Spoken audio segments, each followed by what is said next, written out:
untuk melalui jalur alternatif Jalan Padang Selasa yang nantinya akan muncul di jalan sebelah Pasca Sarjana Unsri Bukit.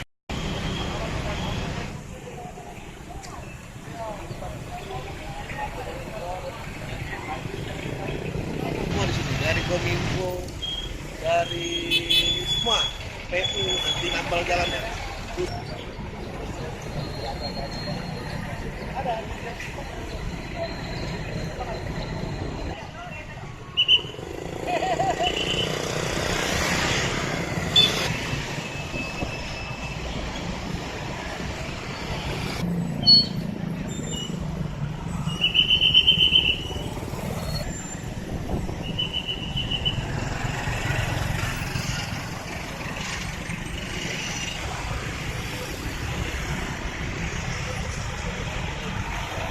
Kita laksanakan mulai hari ini selama 1 minggu.